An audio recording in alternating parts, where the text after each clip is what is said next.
Let me add my warm welcome to this second installment of our Interface lecture series, a series that is for scientists as much as it is for theologians. But the study of nature, indeed the very definition of nature, is a multidisciplinary task involving philosophy, history, and many other faculties of our university. Regent College is an international graduate school of theology, and we're proudly located on the campus of the University of British Columbia, given its important contributions in these several areas. But the study and theorization of nature, along with their ethical implications, extend beyond the academy. Our series is therefore intended for a broad audience with an interest in these questions. To those ends, the series is made possible by a generous grant from the Templeton Foundation, and we're grateful to the Foundation for providing the means to bring you tonight's distinguished scholar. With that then, let me turn it over to Ross Hastings, who is the Sangwoo Yutung Chi Professor of Theology here at Regent, to introduce Professor Coakley.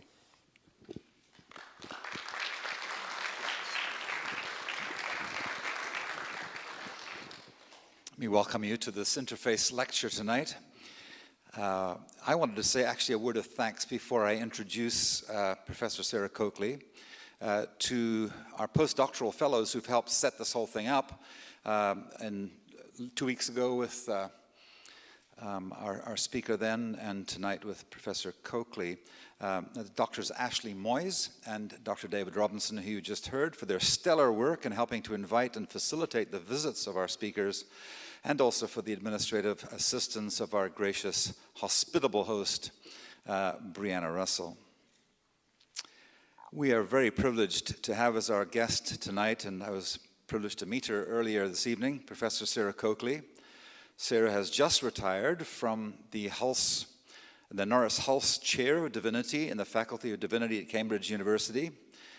From 2018 to 2020, she used to be an honorary professor at St. Andrews University.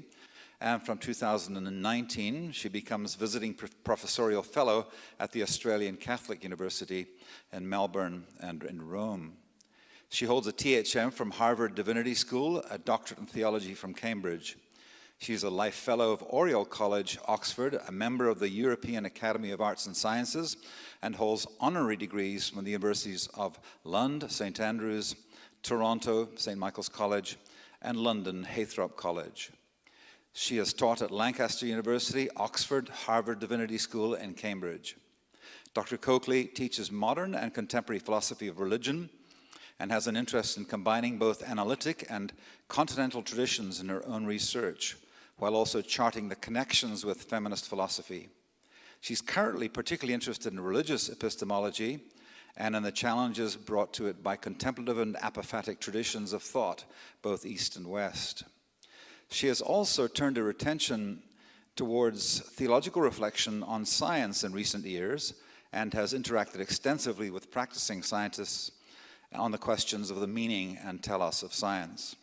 In 2012, she gave the Aberdeen Gifford Lectures on evolutionary cooperation and its proposed relation to ethics and apologetics. Dr. Coakley is, in addition to all of this, a priest in the Church of England. Sarah's topic tonight is there a future for natural theology, evolution, cooperation, and the question of God? It is a great pleasure and an honor to have you here at Regent College. Sarah, join me in welcoming Professor Sarah Coakley.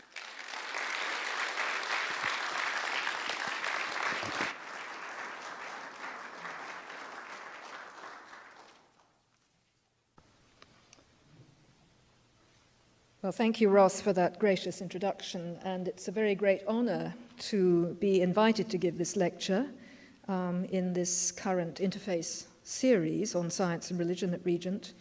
And I too want to start by thanking Ashley Moyes, now at Oxford, and his successor, David Robinson, for their care of me in organizing this trip, and for Brianna Russell for her attentive assistance too. Now, as is clear from this series, exciting things are currently happening in the interface between natural science, philosophy of science, ethics, and theology, and I hope to be able to contribute to this debate. Thus, in what follows tonight, I want to focus on one particular realm of contemporary science, evolutionary biology, in which a sustained attempt has been made in recent decades to present secular science as if it came unproblematically front-loaded with particular cultural and ethical meanings, those of thoroughgoing, genetically propelled selfishness. Yet many critical philosophers of science, ethicists and theologians, would strongly contest these presumptions. I speak here of the contested arena of evolutionary cooperation, so-called, and how to explain it. That is, what it means scientifically, ethically, philosophically, and even theologically. This will be the central focus of tonight's presentation.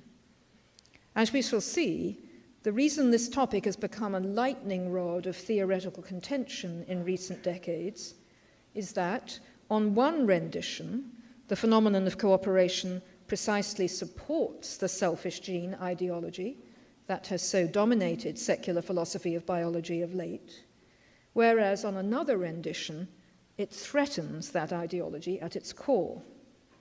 Much is therefore at stake, and especially, of course, for Christian believers. Let me state in anticipation how my lecture will unfold tonight.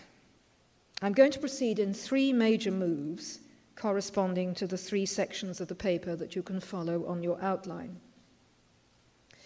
First, I shall provide as clear but as accessible an account as I am able of what evolutionary cooperation is, and why its explanation by a new generation of mathematical biologists, those who chart the regularities of evolutionary strategies, so-called, on a mathematical calculus of probability, have come into contestation over whether all such cooperation is explicable in terms simply of individual genetic advantage. The theoretical conundrum here has not only split mathematical and empirical biologists of late, but also divided factions within each of these communities.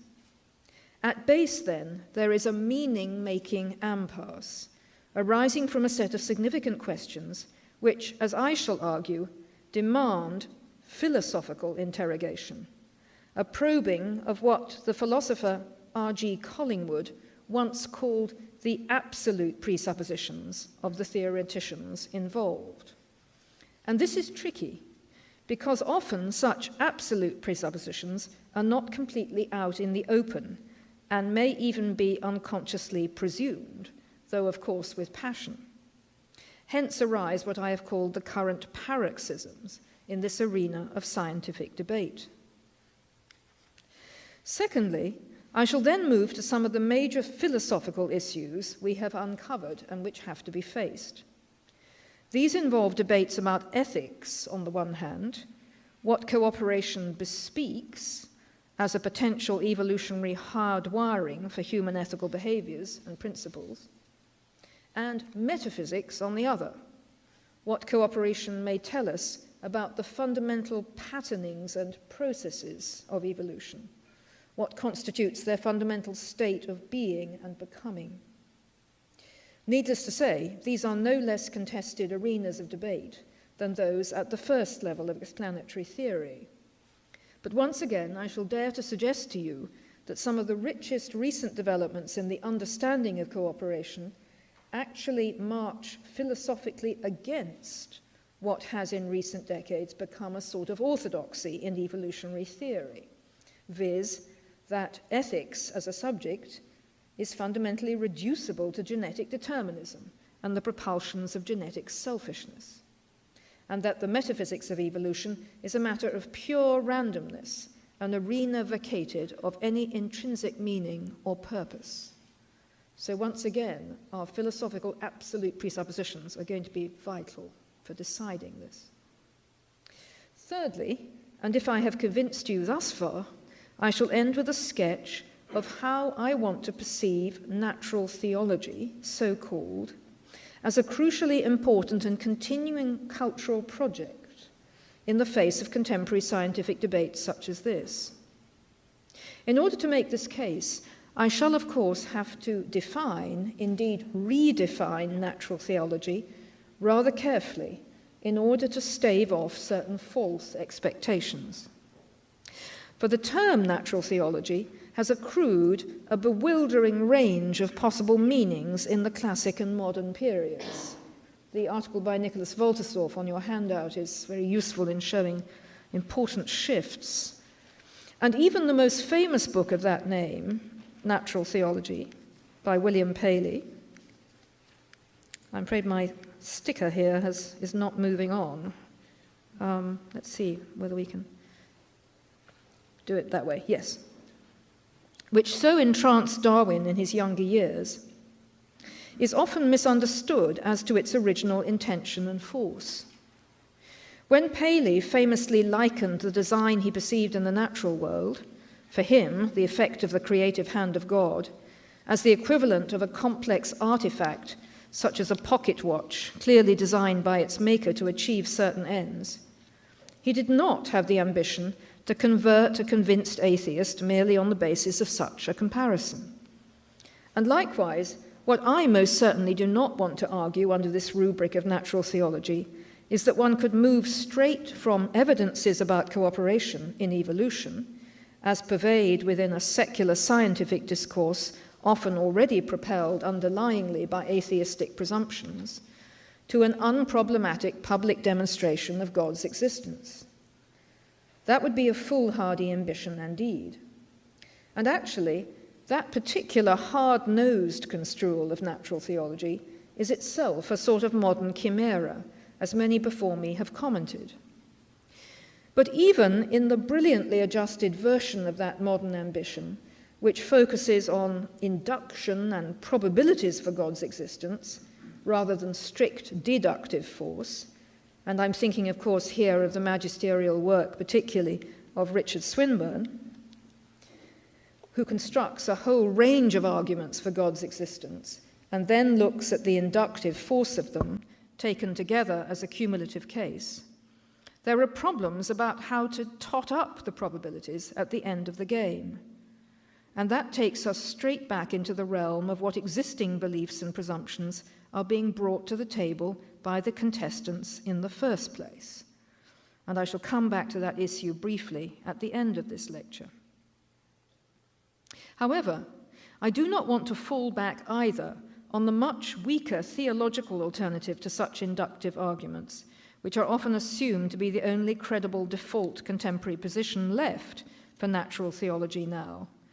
That is, a preferential and thus entirely optional Christian interpretation of evolution from an already presumed basis in theology and revelation.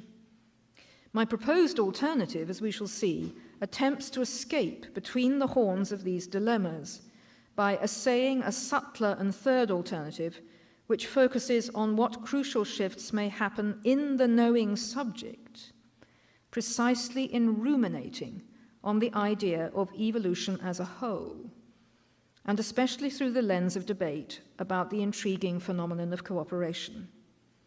This involves not just a survey of the scientific evidences for cooperation, and then a deeper and necessary probing of the possible philosophical implications of its meaning, for it finally calls forth, I shall argue, a special kind of perusal of the whole, one in which spiritual as well as ethical decisions and commitments are entertained and educed.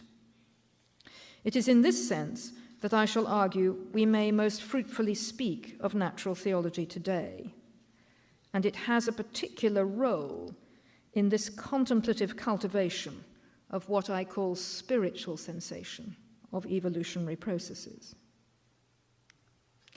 Now, in order to effect these three major moves within the space of a short lecture, I'm going to have to move not only deftly, but with a certain daring boldness, for which I ask your forgiveness in advance.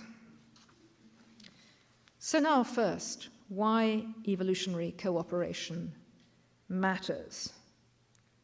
This is the toughest section and involves quite a lot of hard thinking about the materials I'm going to put up on the screen. We must be extremely careful first to be clear what we mean by cooperation in the evolutionary context. The scientific and philosophical literature, even now, is littered with confusion about its precise definition and its relation to altruism, with which it is often identified. And this semantic confusion greatly exacerbates the already contentious theoretic debates about its explanation and significance. There's an article by Carr and two others on the handout which charts some of the confusion caused in theoretic debates when the terms are not used in the same way by the contestants. There is also more general confusion caused when cooperation is used too loosely and colloquially to mean merely collaboration between different individuals with mutual benefit. For in evolutionary population, such mutualism, as that kind of collaboration involves, clearly furthers the fitness of both parties, and thus its perdurance is not difficult to explain. Whereas the same is not true of cooperation. It's hard to explain why cooperation perdures. So what precisely is cooperation then, and why is it so puzzling to the evolutionary theoreticians? A decent, accessible rendition, which is on your handout, which is made, by the way, much more precise when provided with mathematical formulation, runs thus. Cooperation is the phenomenon encountered right across the evolutionary spectrum, from microorganisms to humans, in which one entity within an evolutionary population suffers a loss of fitness and another correlatively and as a result gains fitness. In other words, this phenomenon represents a calculus of gain for the population through loss to some.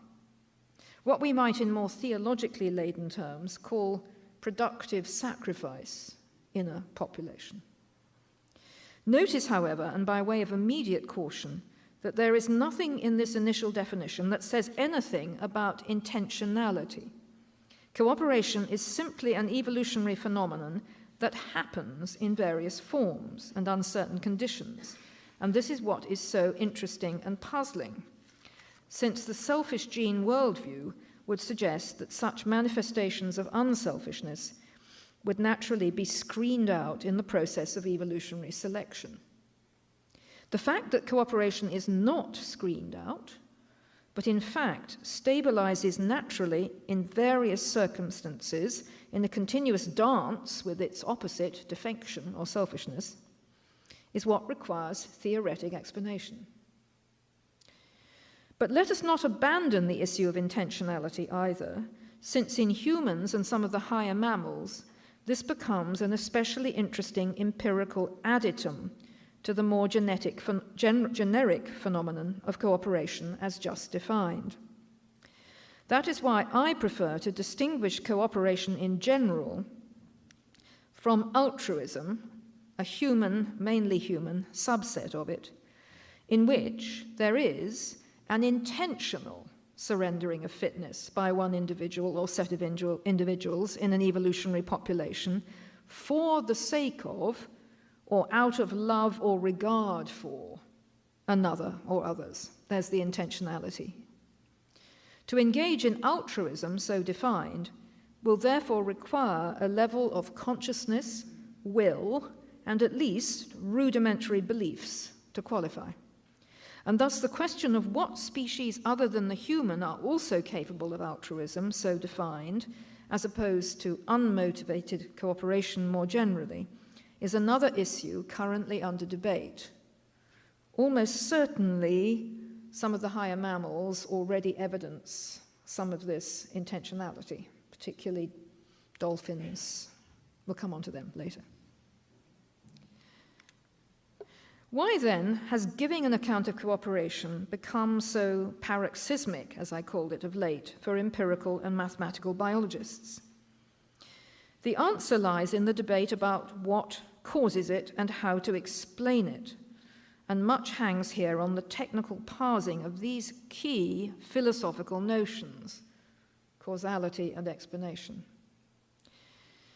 But it is the mathematical modelling of evolutionary processes which has proved so fruitful in the last decades in giving a precise account of the surprising prevalence and significance of cooperation alongside defection or selfishness in evolutionary populations. The big question here is how the basic movements in evolution of mutation and selection are conjoined with cooperation and defection to structure evolutionary processes, to give them patternings. To put it simply and briefly, drawing on an important survey article by the Harvard mathematical biologist Martin Novak, with whom I have collaborated now for over a decade, there are at least 4 or 5 explanatory circumstances which have now been identified by mathematical biologists as yielding sustained forms of cooperation when we would not prima facie expect it. The first rule for cooperation, as Novak puts it, is the basic one, but also the one where most of the current drama and disagreement is being played out in science, since much depends on how it is accounted for mathematically. The last, the fifth, is an explanatory model for cooperation which many evolutionary biologists of this generation still suspect is bogus, because it moves beyond an individual fitness calculus to a group one. To anticipate, one's view on the mathematical frame of the first explanation will tend to be rather closely connected to whether one sees force in the fifth one at all, as I'm going to explain. So let me now run quickly through these 5 rules as identified by Novak. The first rule, commonly known as kin selection or inclusive fitness, explains cooperation in terms of the benefits accrued not to the cooperator itself, who takes the fitness loss, of course, but to its genetic relatives, thus ensuring that individual genetic advantage, otherwise known as selfishness, still does, in a sense, endure, though it's through genetic relatives. As it was put through the original insights on this phenomenon by J.B.S. Haldane, I will jump into the river to save 2 brothers or 8 cousins. But it was William Hamilton, Bill Hamilton, who later attempted to formalize this first cooperative mechanism mathematically, whereby the coefficient of relatedness must exceed the cost of cooperation over the benefit of cooperation. And this came to be called Hamilton's rule, a formula which Novak and E.O. Wilson and a younger mathematician colleague, Corinna Tarnita, have more recently and highly contentiously challenged as to its mathematical efficacy. This has really been, this is what caused the storm. So much had been made to hang on Hamilton's rule for explaining cooperation. You can explain it away as merely being an advantage to your relatives, even if you take the hit. All right. So really it's selfishness, even though it doesn't look like it. Now, E.O. Wilson, in taking part in this article that shook the evolutionary biological world, effected the most dramatic theoretical volte-face in the process, having been for years one of the prime defenders of inclusive fitness theory. But note that Novak and colleagues do not now challenge thereby the importance of kin as such, as a key factor in the evolving of cooperation. As any empirical biologist will testify of work in the field, the vast majority of cases of cooperation is witnessed in genetic relations, whether close or remote. That's not a contentious issue as such. The problem is that in our generation, whole academic careers have been built on the particular mathematical force of Hamilton's rule, along with a set of more hidden philosophical presumptions that have tended to come with it. I shall comment on those shortly.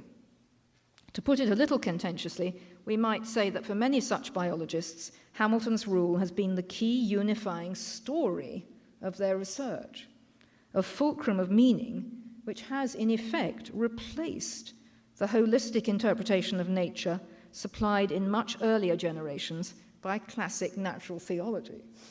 This story about repetitive selfishness has become the story of evolution. The second, third, and fourth rules for cooperation are, in a way, intriguing variants on the first, but do not intrinsically require genetic relatedness in the same way as the first.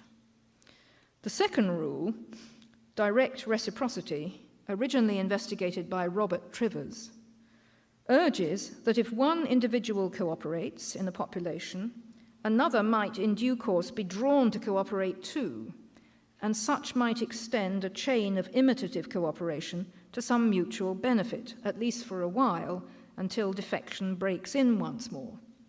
Even then, a so-called forgiving strategy may help to re-establish chains of cooperation.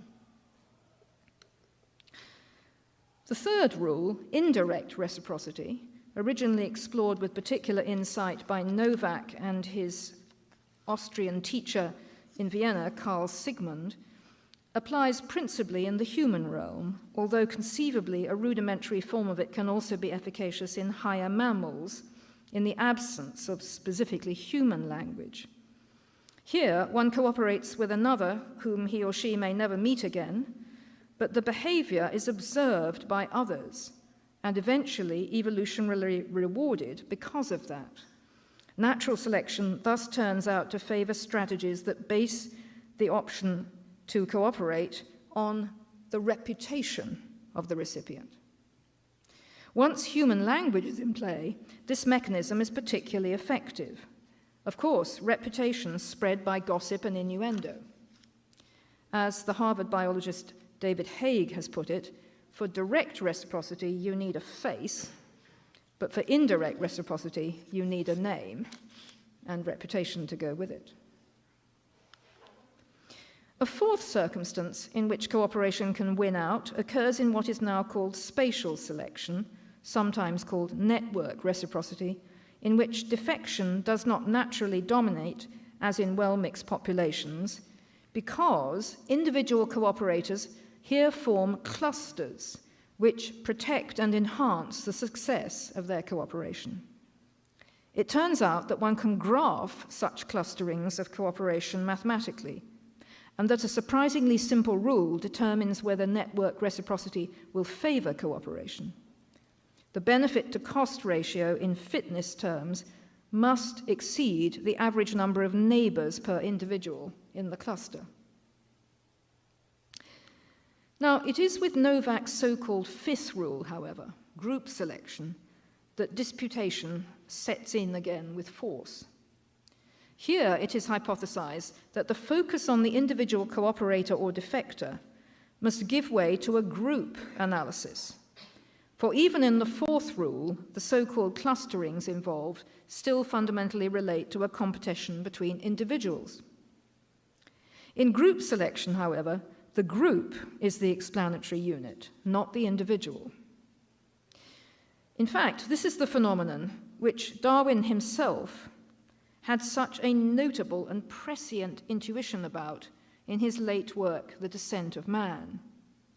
As he put it there, explicitly using the language of sacrifice, I quote, "There can be no doubt that a tribe including many members who are always ready to give aid to each other and to sacrifice themselves for the common good would be victorious over other tribes. And this," he says, "would be natural selection." On this vision of cooperation, a population is divided from the start into groups, and in some cases, groups of cooperators fare better than groups of defectors. The reason for this continues to be debated in detail, and much depends on how one models group selection mathematically. It is here that the defenders of Hamilton's rule display their greatest skepticism, given their unshakable commitment to an individualistic and solely kin-related account of all cooperative phenomenon. However, as Novak and his colleagues stringently argue, in a competition between cooperator groups and defector groups, pure cooperator groups can indeed be demonstrated to grow faster than pure defector groups. Darwin was onto something here then, it seems, even though most theoreticians who remain committed to Hamilton's rule vigorously deny that he was right. Now, what conjoins all 5 of these different evolutionary mechanisms outlined by Novak and others is what Novak calls a payoff matrix, in which cooperation can be shown to be favoured in repeated choices between the 2 basic strategies of cooperation and defection. That's what's happening in all 5 of these possibilities. And what's particularly fascinating about this discovery, the take-home lesson, is that it explains the paradoxical fact that whereas defectors always win out initially in a well-mixed population, so if you have a selfish defection, it'll do yourself good, right? That happens a lot, and it works for a while. But what can be shown is that this happens at the cost of declining average fitness in the population as a whole if too many are defectors. Defection, in this sense, undoes itself in excess, whereas cooperation in its various forms is the mysterious key to the regeneration of fitness. Now, this is really fascinating, I think. So if you have too many defectors in the population, all acting selfishly, they will actually undermine the ultimate flourishing of the population to core. It makes sense, doesn't it? Further, there is intriguing, though unfinished, evidence from the later work of Maynard Smith and Satmari, who's still working on this especially, that the great transition moments in the history of evolution, the moments when there is a breakthrough in evolution, in the tree of evolution, e.g. from individually replicating molecules to chromosomes, or from prokaryotes to eukaryotes, or from asexual reproduction to sexual reproduction, for instance, were rendered possible only as a result of a phase of preparatory stable cooperation. Cooperation was thus the matrix out of which these crucial transitional developments occurred. So there's something rich about stable cooperation. Across the whole history of evolution, it seems, the countervailing propulsion of cooperation against or alongside defection has played a central and creative role in the processes of evolution. Now, as a result of the mathematical clarification of these pervasive cooperative mechanisms, then, and of their necessity for populations' regeneration and flourishing, Novak has gone so far as to describe cooperation as a 3rd principle of evolution, alongside mutation and selection. We need this concept in order to look at how the structures of evolution in total operate. Even that claim, of course, remains controversial. Yet according to him and his colleagues, together these 3 principles can account for the recurring structures of evolutionary processes, and thus for certain consistent stochastic regularities within them. For Novak, in other words, the mathematicalization of cooperation has revealed what he, I must say, tendentiously calls dynamic or repetitive patternings in evolution. Patternings which fan out to include creative and explicable group phenomena. For Novak's detractors, however, staunch defenders all of Hamilton's rule, cooperation is simply an index of individual genetic determinism amidst the random flux of evolutionary mutation and selection. For such a position, too, even motivated human altruism is reducible to a mere manifestation of genetic determinism. As E.O. Wilson wrote in his earlier days, along with the philosopher of science Michael Ruse, I quote, of course he doesn't believe this anymore, "Ethics is a collective illusion of the genes, put in place to make us good cooperators. Nothing more, but also nothing less. That's ethics, folks. It was that earlier position of Wilson's that played, of course, so decisively into Dawkins' hands. The distinctive selfish gene ideology was up and running.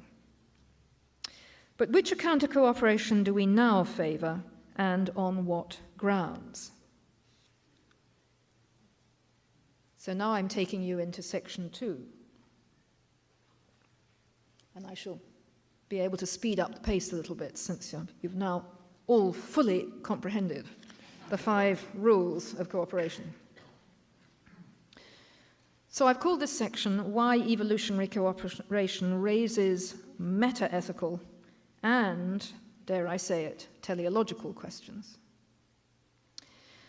The first part of my lecture has necessarily been the longest, since we cannot begin to understand the current controversy over cooperation unless we comprehend something of the technical and mathematical contours of the theoretic debate.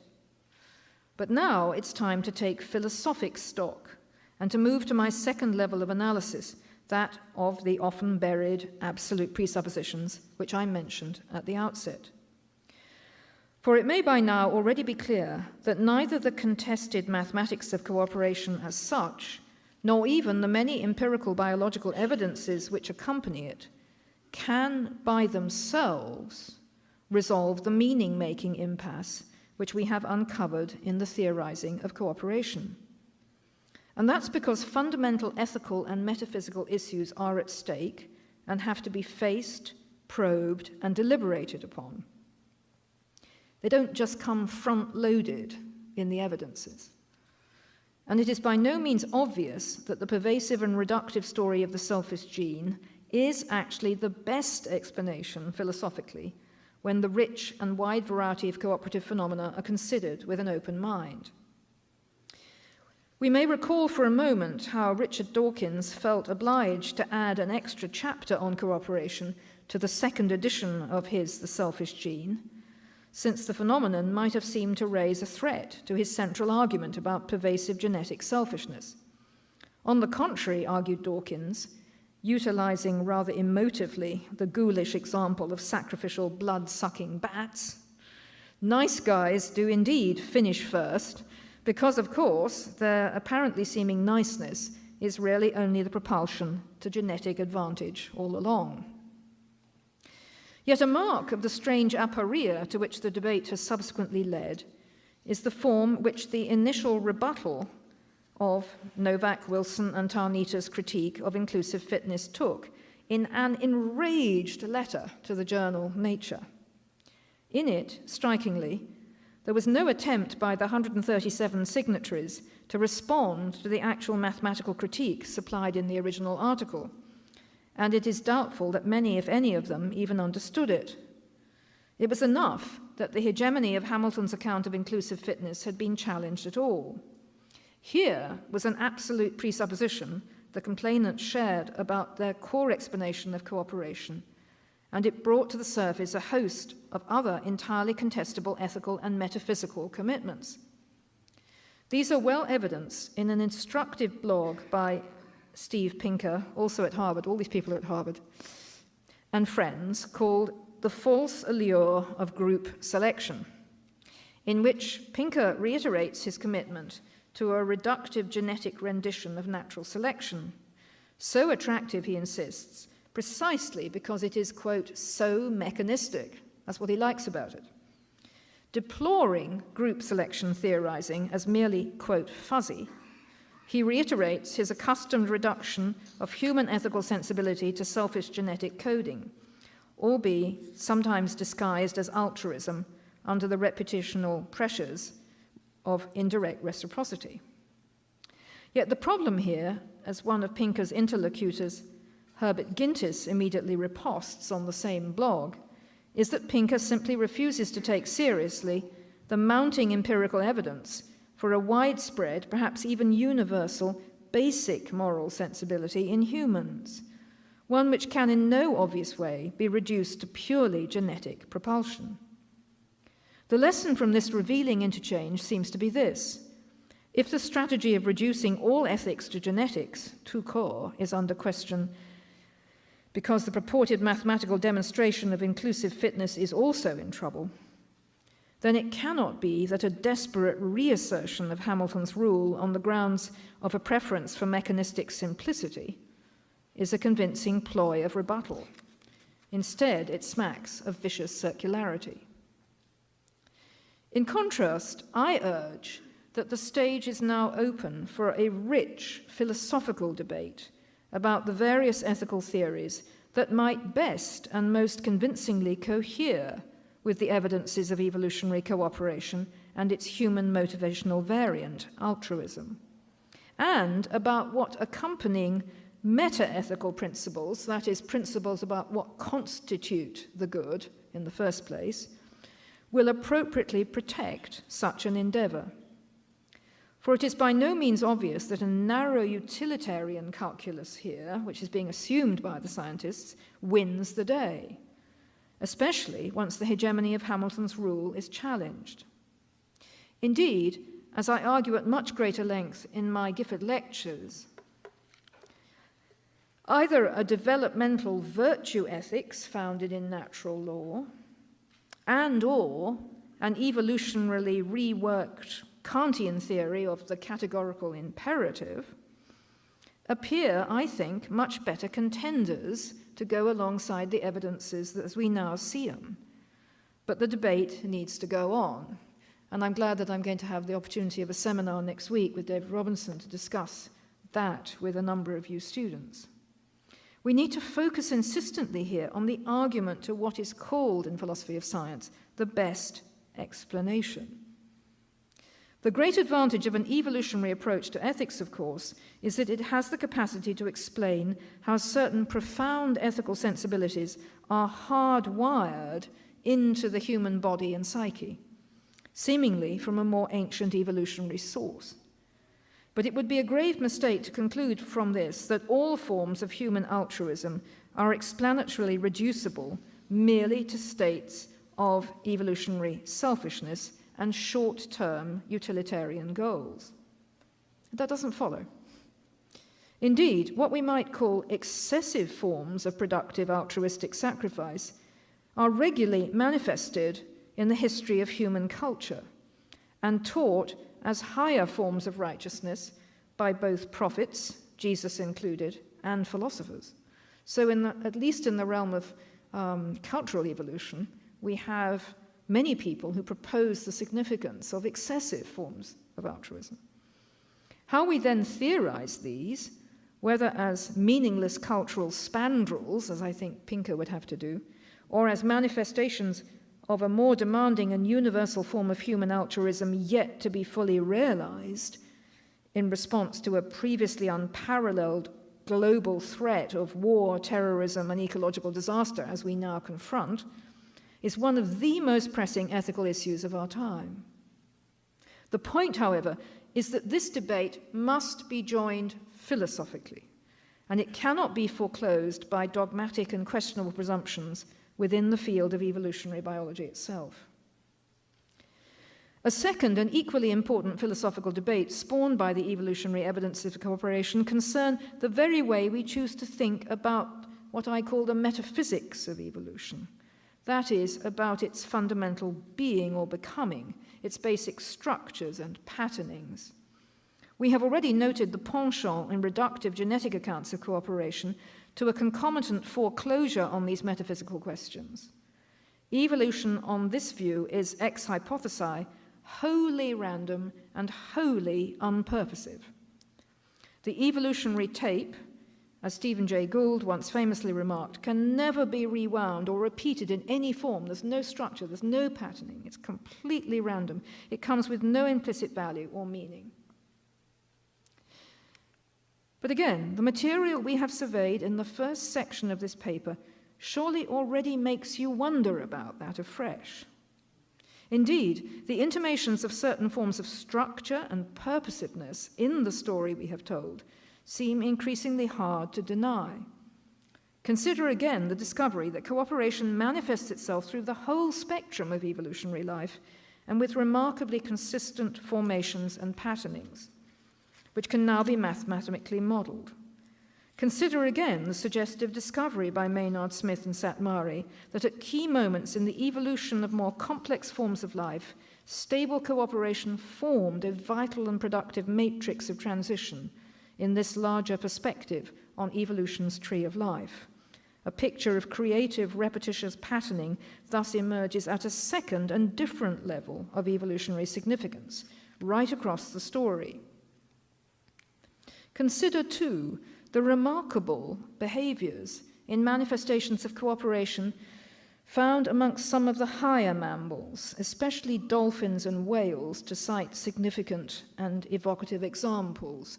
Dolphins can often circle round a fellow dolphin who has been mortally wounded, say, by the bottom of a ship, and stay with it until it dies, for no evolutionarily genetic advantage. These are really very interesting examples, and Trivers already noticed them. And these seem to evidence powerful cooperative ingenuity and flexibility in the face of multiple threats to flourishing. They already prefigure something of the intentional and even empathetic dimensions of developed human altruism. Consider, finally, the growth and extension of purposive altruism amongst humans themselves, which on occasions may take intensified or extended or even what I've called ecstatic form to respond to particular cultural and international crises, moving well beyond the immediate genetic or even natural group's advantage. There are saints, there are evolutionary saints. We do well, of course, always to remind ourselves that manifestations of evolutionary cooperation and altruism are not intrinsically good in themselves. You can cooperate for the purposes of some very poor ends in groups. Pinker likes to point out that human cooperation figured quite large in Nazi programs, and indeed sacrificial behaviors feature in suicide bombings today. But that is precisely why these human phenomena beg, as we have already argued, careful, critical, ethical theorization and moral adjudication, not dogma. There is no naive ethical meliorism implied in my analysis here, as Darwin the Victorian sometimes succumbed to. He really did think we were going to get better and better. What I am urging, however, against all theoretic fashion in evolutionary biology, which still roundly eschews all talk of teleology, is the attribution of certain forms of patterned and pervasive cooperative structure to different levels of the evolutionary spectrum, including the explicitly purposive forms which arise in intentionally motivated higher mammal cooperation and human altruism.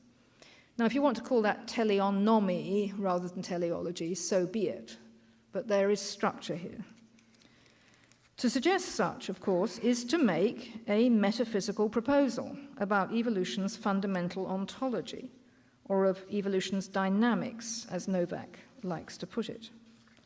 But once we get this far, we are already implicitly raising probing questions about evolution as a whole. And this, of course, brings me to my third and last section. Here I shall be particularly brief, but I trust suggestive enough to create some discussion.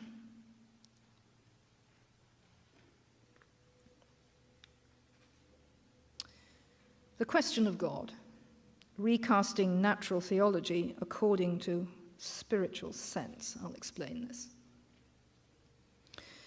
There is a tradition of spiritual contemplation from the ancient world, which I wish to retrieve in this last section on natural theology. And here I'm going slightly beyond what I did in the Gifford lectures. This is a new line of discussion. According to this tradition, which has its roots in Platonic and Neoplatonic forms of philosophizing, and from there passed into certain strands of early Christianity, a form of spiritual practice is assumed as a necessary complement to scientific, philosophic, or theological reasoning at its broadest. So the idea is that if you're engaged in science, philosophy, theology, it's required that you're also engaged in some kind of regular practice of attention. In the exposition of the great 3rd century Alexandrian theologian Origen, this practice takes a classic threefold form of ascent. There is first the preparatory phase termed by Origen ethikē, ethics, in which the prayer, the contemplative's moral sensibility, is sharpened and purified at the start of the journey. But then comes the stage which particularly concerns me in tonight's context, and this is called physikē, the patient learning of a contemplative posture which seeks to attend to the world as a whole and its distinctive patternings, and thus to intuit God's purposes in and for it. Finally, there is contemplation proper, enoptikē, by which the contemplative is personally united even more directly with God, in God's self, in union. Now, why is this seemingly arcane and completely outmoded Origenistic tradition of importance for my attempted retrieval of a certain form of new natural theology in the context of an assessment of the evidences of evolutionary cooperation? The reason first is that Origen saw in his three-stage contemplative progression not only a necessary ethical purification for the knowing subject in observing the world, but also a sensory and intellectual transformation. To learn to see, and in particular to see the world as a whole as suffused with the divine, was an act of spiritual sensation and attention, which could not be hurried in its development. You couldn't just do it by wanting to do it, you had to practice it. But would in due course involve a subtle but profound change in the knowing subject itself, a new integration in the knowing subject of the moral, the intellectual, and the affective. Moreover, this new seeing was for Origen not a mere optional preference or perspective, not just a seeing as, to use a more Wittgensteinian term, because it was a growth in actual insight, a bit like an artist who learns to see a picture with actual insight, a new depth of penetration into reality itself. Such was the alignment of contemplative practice and intellectual and scientific questing in the philosophical tradition that Origen wove into his newfound Christianity. Now, it is such a practice of contemplative intuition of physikē, seeing the world, or in this case, evolution as a whole, which commends itself to me as a form of natural theology which avoids some of the traps of the available contemporary alternatives mentioned at the outset of this lecture.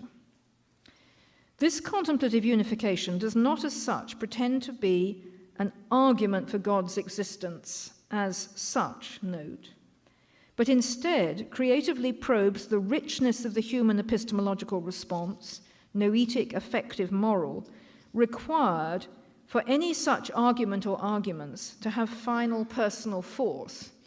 So this attends to the question of Richard Swinburne's issue when he's totting up his cumulative arguments for the existence of God in a probabilistic way, and yet he still requires something else to make it clinch, all right?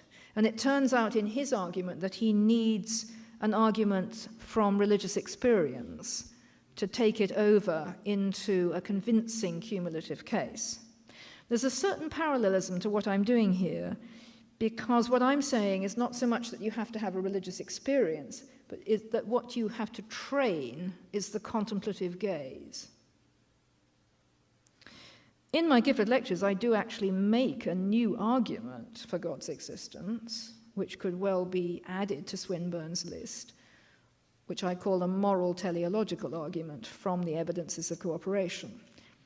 But that doesn't in itself clinch the case, because there has to be a response that is brought about by attention. Now, this alternative vision of natural theology is, I submit, a particularly creative alternative to a problem that the great Enlightenment philosopher Kant struggled with all his life. and finally bequeathed to us in a strangely unresolved form. This is one of the most fascinating dimensions of Kant's thought. For him, order or teleology in nature always seemed in one sense strangely obvious, even after his so-called critical turn in philosophy. Hence, what he calls the physico-theological argument for God's existence still continues to allure him. And yet, after his critical turn, he could never finally attribute teleology, let alone divine teleology, directly to nature itself, since he rightly saw that such an argument and an alternative would go beyond empirical science as such. And thus, he said that this purposiveness that was seen here had to be reserved for the realm of the human subject, who was adding it to the evidences.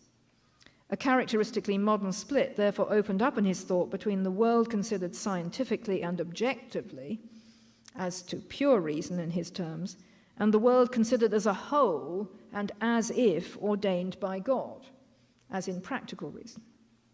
And hence, natural theology in any available modern sense at the time eluded the later Kant's grasp. Kant was, of course, absolutely right to stress that the act of perceiving the world as a unity is crucially different from the scientific investigation of any one part of it.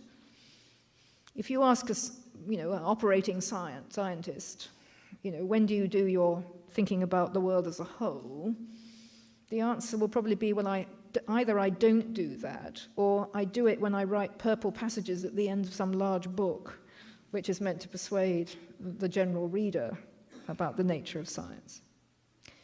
It is, however, this Kantian gap between the world in itself and the human willing subject, which the more ancient contemplative tradition of spiritual sense dares to bridge, or to seek to bridge.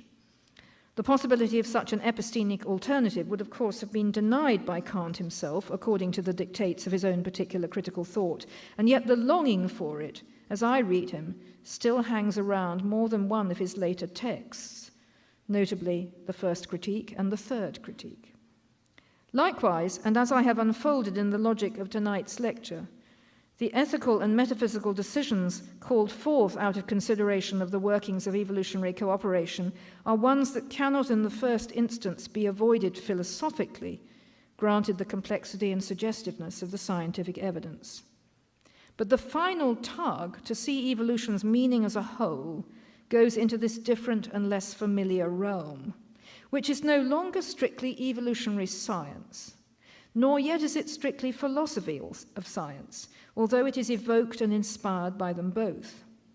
This is instead a realm of spiritual intuition, or spiritual sensation, as I call it, a realm in which one first wonders that there is anything at all, something rather than nothing, and then learns to wonder at the remarkable possibility that what there is may disclose divine meaning as a unity.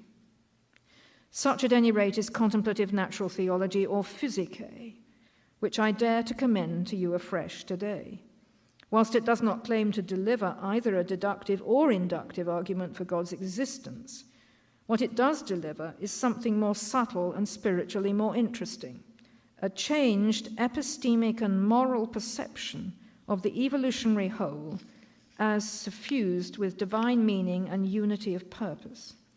As such, it represents, I submit, a serious intellectual rivalry to the unitary meaning deemed by some to be supplied by the ideology of the selfish gene, supported by Hamilton's rule.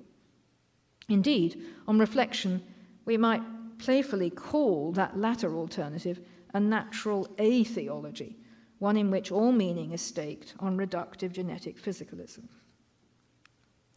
I come to the end. It has been the burden of this lecture to insist that natural theology is an undertaking that may continue to have a profound intuitive and spiritual appeal, despite the successive assaults of modern empirical philosophy and science upon it. The current debate about the ultimate meaning of evolutionary cooperation has been taken as a revealing indication and example of this phenomenon, whilst reductive genetic accounts of cooperation dogmatically expostulate against the idea of any ethical and teleological meaning encoded in it, but ironically thereby subscribe to a unitive anti-meaning posture, I have impenitently argued otherwise. The first lesson here to recap is that science and theology must never eschew the crucial mediating role of critical philosophy, especially ethics and metaphysics, in any negotiation between the two disciplines. But even more important is the issue of the particular epistemological status of a natural theological argument. I have argued here that a natural theological approach is not of quite the same genre as an argument for God's existence as such on the basis of empirical evidence.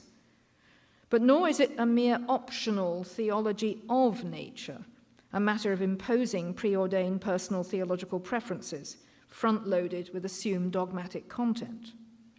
Rather, through reflecting on the remarkable patternings revealed in cooperative phenomena throughout the evolutionary spectrum, there arises the possibility of a distinctive epistemic, moral, and spiritual response to these phenomena. This goes beyond the mere recording of mathematical regularity towards a wrestling with the ethical and teleological questions encoded in cooperation, and climaxes in the fundamental idea of what might unify and resolve these questions. It is the spiritual and philosophical force of such questioning which ultimately concerns us here. What does it take to see the world as unified, to see it as God's, if not via a personal transformation which involves desire and affect as much as dispassionate cognition? This is, to be sure, no clinching evidential argument for God's existence, nor is it part of evolutionary science per se. Yet, as I trust I have persuaded you, it is no mere fideism or naive experientialism either. It is instead a unified spiritual thought experiment evoked precisely by critical reflection on evolutionary cooperation and its ethical and metaphysical meanings. From here, we are invited into a sustained and demanding contemplative act. In transforming and reordering one to the very possibility of God's suffusive presence in the world, such contemplation may itself evidence a new creative posture of hope and a new extension of the human altruism that our world so desperately needs in the face of its current crises. Thank you very much.